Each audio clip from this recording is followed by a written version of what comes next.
What's up, Canuck fans? Welcome to the Line Change Podcast, a proud presentation of DraftKings Sportsbook, as well as a proud member of the Hockey Podcast Network. Be sure to check out the network for your favorite podcast covering your favorite team at thehockeypodcastnetwork.com, the home of hockey podcast, every team, everywhere. Now, in this video, we're going to be going over what I like to call a dark horse trade chip. And what I mean by that is that there is somebody on the Vancouver Canucks that could easily be a trade chip that people haven't really maybe thought of or even really talked about. Of course, all of the attention has been on Kiefer Sherwood, as well as the veteran UFAs that the Canucks have, Evander Kane, Teddy Bluger. The main one, of course, being Kiefer Sherwood. Now, our good friend David Quadrilli wrote an interesting article over on Canucks Army mentioning that the Canucks should be looking to sell high on Drew O'Connor right now, and he could be a potential trade chip, especially if the Canucks are looking to rebuild with a hybrid form or a hybrid retool, whatever you want to call it. Let's go ahead and check out actually what Quads wrote in this article. As I mentioned, it's a very interesting read, and I absolutely love the articles that Quads writes as they really get you thinking. Let me just bring this. You can't see me. There we go. So it goes on. The article goes on to say, to this point, most trade rumors surrounding the Vancouver Canucks, aside from those involving Quinn Hughes, of course, have focused mainly on the club selling off their pending unrestricted free agents. This is mostly due to the fact that Canucks trade rumors were given life this season when the Canucks sent out a memo to the 31 other NHL teams that they were willing to listen to offers for their veteran players. Jim Rutherford soon clarified that at that point, the club was hoping to trade their pending UFA skaters, the players they would be trading anyways at the NHL trade deadline in March, and then the Canucks traded Quinn Hughes. Since then, the conversation has mostly shifted back to those pending UFAs, namely Kiefer Sherwood, Evander Kane, and to a lesser extent, the currently on the shelf Teddy Bluger and Derek Forbort. But if the Canucks are serious about maximizing their future assets during this transition phase, which the club has already called a rebuild and a retool with a hybrid form in less than a month, they need to do more than that. Call it whatever you want. The Canucks need to be disciplined and get serious about the future, which brings us to today's topic. Could the Canucks sell high on Drew O'Connor? To this point, there haven't been many rumblings about this big, speedy winger, and that should probably change. The logic is simple, really. If the Canucks aren't going to compete for at least the next 2 seasons while they go through this transition phase with a focus on acquiring younger players, does a player who will be 30 at the start of the 28-29 season serve as much use for them in the big picture? The Canucks acquired O'Connor last season, along with defenseman Marcus Pettersson, in a trade with the Pittsburgh Penguins. The trade came on the same night as the JT Miller trade, when the Canucks received Philip Hedl, a first-round pick, and Victor Mancini in return. The first-round pick, which ended up being 12th overall, was gone almost immediately after the Canucks acquired it.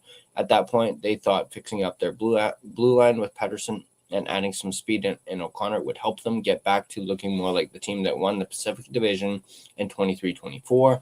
Obviously, that hasn't been the case. The good news is it's not too late for the Canucks to pivot and recoup some future assets from what is looking like a not-so-great move with the benefit of hindsight. Now,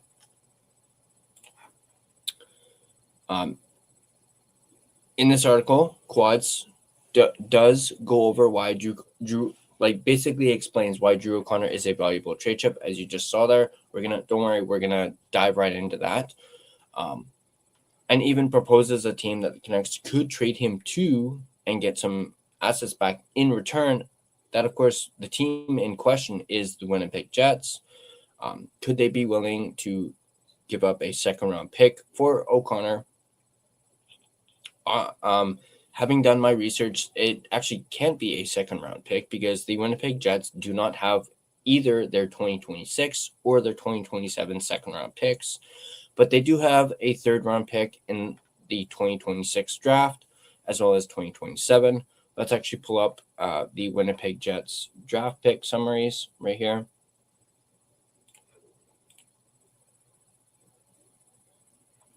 There we go. As you can see, the Winnipeg Jets only have their 2028 second round pick. They do not have 2026 or 2027.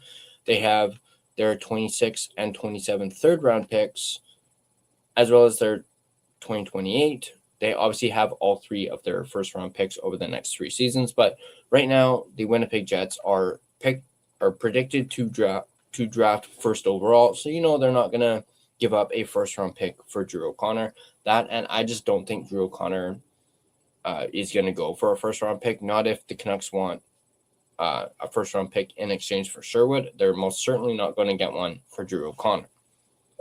Although some could maybe argue that case.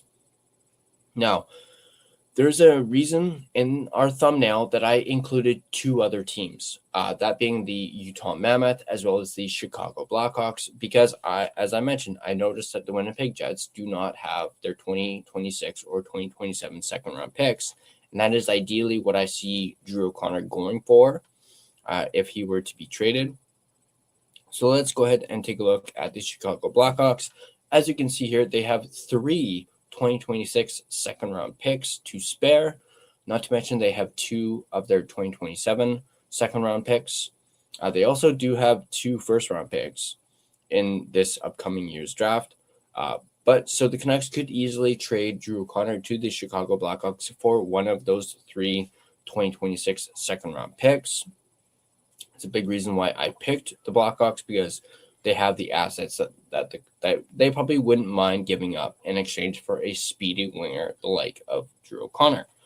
Obviously, the second team that I mentioned was the Utah Mammoth. They have 3, just like the Blackhawks, they have 3 second round picks in the 2026 draft, and perhaps the Canucks could, get one of those second round picks in exchange for Drew O'Connor and send him towards the Mammoth, and possibly get some prospects in return from the Mammoth or the Blackhawks. Either teams. You guys can go ahead and let me know in the comment section down below if there's another team that you think would be a good fit for Drew O'Connor and would be willing to give up maybe a second round pick for Doc. I just used the Mammoth and the Blackhawks as just 2 quick examples. I just kind of picked a name out of a hat when it came to that thing. There's no particular reason why I picked the Mammoth or the Chicago Blackhawks. So go ahead and let me know in the comment section down below a team that you think could be willing to part ways with a second round pick in exchange for Drew O'Connor. Now, before we dive further into the article from Quads, I would like to do my mid-show sponsor read and give a big shout out and thank you to my sponsor, my primary sponsor at that, none other than DraftKings Sportsbook, the official sports betting app of the NHL. The jaw-dropping moments that make hockey, hockey. Experience them all with DraftKings Sportsbook, an official sports betting partner of the NHL. Missouri listeners, listen up. DraftKings Sportsbook is now live in the Show Me State. New customers, this one's just for you. Bet just $5, and if your bet wins, you'll get $200 in bonus bets instantly. Download the DraftKings Sportsbook app and use code THPN, that's code THPN, to turn $5 into $200 in bonus bets if your bet wins. In partnership with DraftKings, the crown is yours. Gambling problem? Call 1-800-GAMBLER. In New York, call 877-8-HOPE-NY or text HOPE-NY, which is 467-369. In Connecticut, help is available for problem gambling. Call 888-789-7777 or visit ccpg.org. Please play responsibly on behalf of Boot Hill Casino and Resort in Kansas. Pass-through of per wager. Tax may apply in Illinois. 21 plus age and eligibility varies by jurisdiction. Void in Ontario. Restrictions apply. Bet must win to receive bonus bets, which will expire in 7 days. Minimum odds required. For additional terms and responsible gaming resources, see dkng.co/audio. This is a limited time offer. Copyright of the NHL 2025, all rights reserved. I'd like to thank my secondary sponsor, none other then Gassy Jack Art, maker of that fine artwork you always see behind my shoulder and in front of you right here. And you guys can check them out yourselves at GassyJackArt.com. So, moving back, let's take a look at the rest of this article. Let me find it. There we go. So let's go ahead and take a look at the rest of this article and basically find out why Drew O'Connor is a valuable trade chip. After the Canucks traded for O'Connor and Pettersson, they wasted little time in signing both players to multi-year contract extensions. O'Connor's came in at 2 years and carries an AAV of $2.5 million.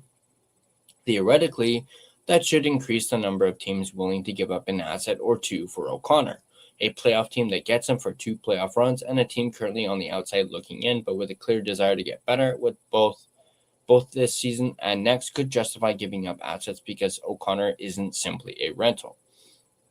Take the Winnipeg Jets, for example. The Jets currently sit dead last in the NHL standings, having gone 1-6-3 in their last 10 games. The Jets, despite having last year's Hart Trophy winner in goal and a potent first line featuring Kyle Connor and Mark Scheifele, have struggled to win games, and as a result likely won't be quote-unquote buyers at the trade deadline. They certainly won't be looking to pay up for a rental that might walk in free agency, that's for sure.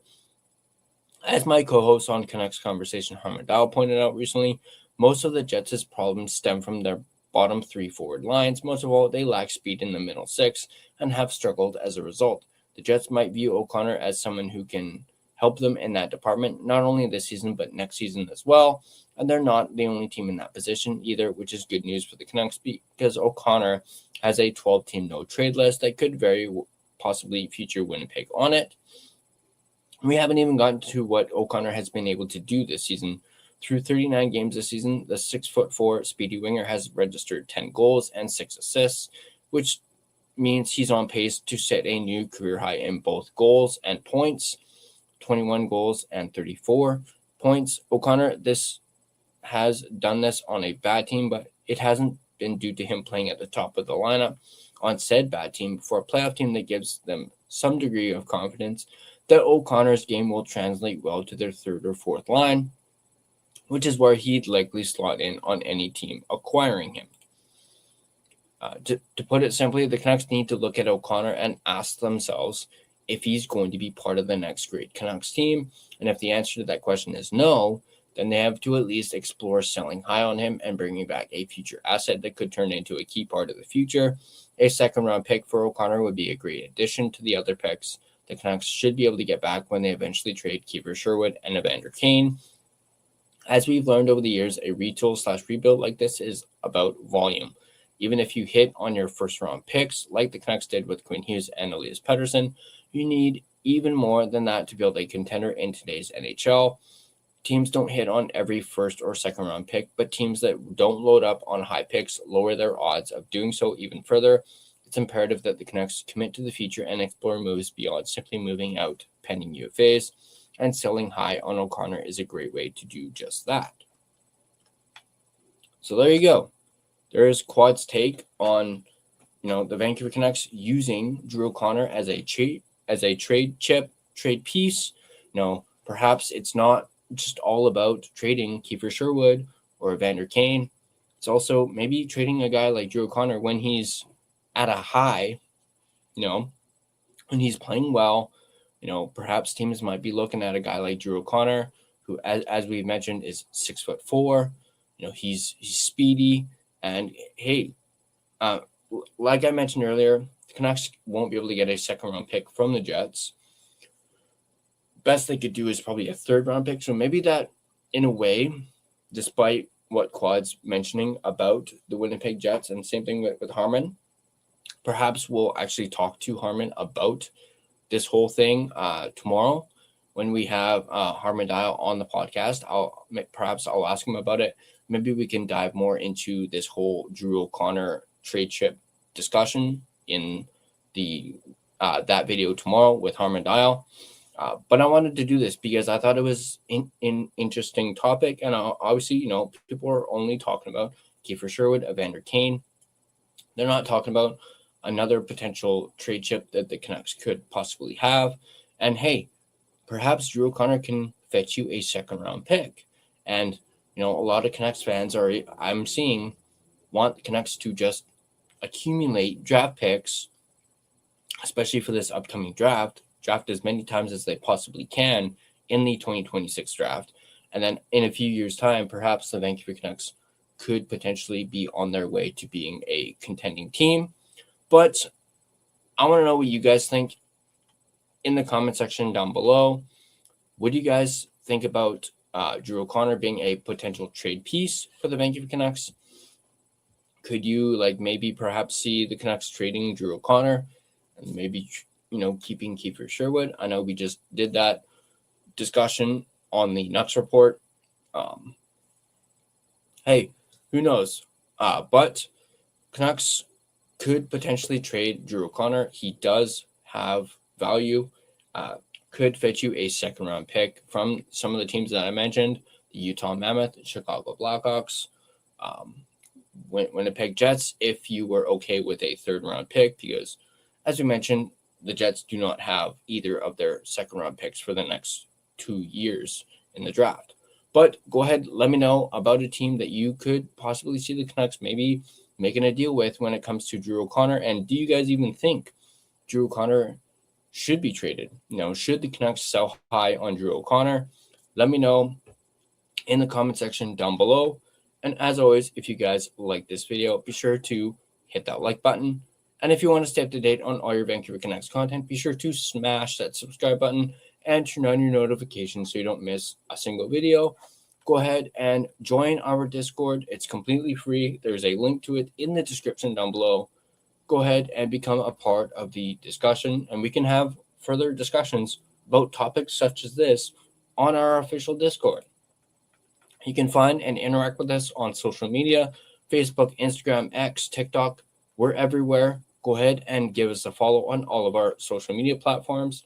And if you prefer an audio version of this podcast, you can find us on both Spotify and Apple Podcasts. On Spotify, feel free to give us a follow, as well as rate and review us on either platform. It is, of course, greatly appreciated.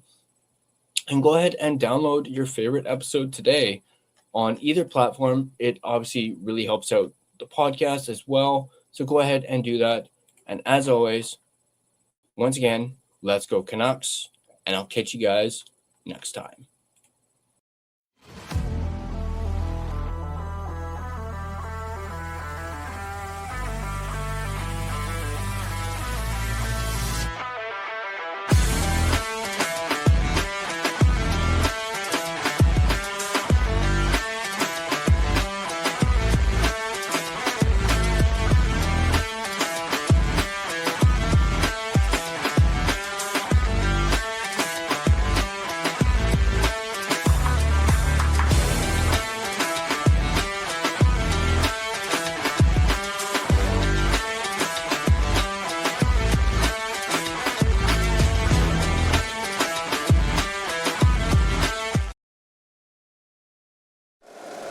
If you like the show, please take a moment to rate, review, and subscribe. It really does help the show to grow.